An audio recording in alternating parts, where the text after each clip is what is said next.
When President Bola Ahmed Tinubu carved out the Ministry of Marine and Blue Economy from the bloated Ministry of Transportation in August 2023 and appointed former Osun State Governor Adeboyega Oyetola to helm it, many people who had watched Nigeria's maritime sector languish under decades of bureaucratic inertia saw a flicker of hope. The creation of a dedicated ministry signaled, at least in theory, a recognition that the nation's 853 nautical miles of Atlantic coastline, 200 nautical miles of exclusive economic zone, and over 30,000 kilometers of inland waterways represent for more than mere channels for crude oil export. They constitute the backbone of a potentially transformative economic diversification strategy. Yet, nearly 2 years into this ministerial experiment, the evidence suggests that the institutional arrangement without structural reform is merely cosmetic surgery on a patient requiring open heart operation.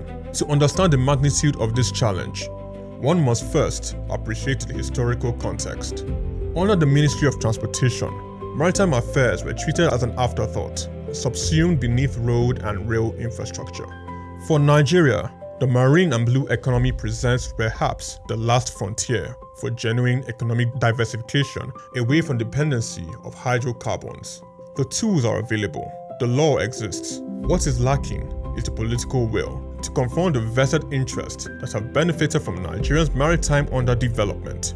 The Cabotage Act can make Nigeria ports viable, according to marine experts. The cumulative effect of the abandonment of maritime and blue economy was that Nigeria, despite possessing one of Africa's most enviable maritime geographies, remained a cargo owner, without vessels, a coastal giant without coastal trade. The Coastal and Inland Shipping Cabotage Act of 2003 was designed primarily and precisely to reverse this situation.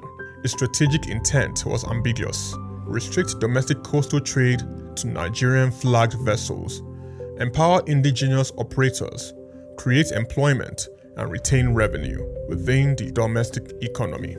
Yet, 13 years after its enactment, foreign firms own approximately 90% of vessels operating in Nigerian waters, while the Cabotage Vessel Funding Financing Fund (CVFF) estimated that over 100 billion naira remains trapped in bureaucratic limbo. The failure of the Cabotage Act is not a failure of legislative drafting. Section 39 of the Act, which permits legislative waivers where no suitable Nigerian vessels is available, has been recognized into revenue stream for corrupt officials rather than a temporary bridge for gaps in capacity. SouqNews Television's investigative reporting revealed that waiver applications are processed through NIMASA, creating a nexus of personal enrichment where officials collect gratification to facilitate foreign dominance at the expense of local operators. This is not a legislative failure.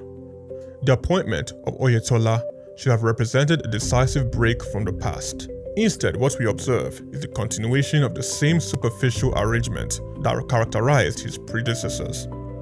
Let us consider the comparative benchmarks. Globally, China leads in maritime asset value and port infrastructure, having invested over $140 billion in automated terminals and green port technologies.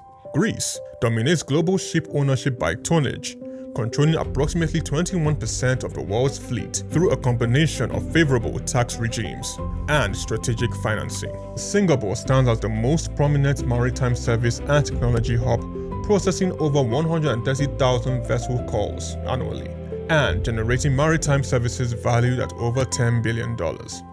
Nigeria, by contrast, cannot guarantee consistent electricity supply to its ports, let alone automate container handling. The operational, infrastructural, and regulatory bottlenecks confronting Nigeria's maritime sector are not insurmountable, but they require ministerial leadership that understand the difference between covering stakeholder meetings and driving structural reform. The decrepit state of the port infrastructure is a national scandal. Vessel turnabout times at Lagos ports average 30 to 45 days compared to 24 to 48 hours at the port of Singapore. Truck turnaround times exceed 2 weeks, turning the Apapa Port access roads into a permanent parking lot and causing the economy an estimated 20 billion naira daily in productivity losses.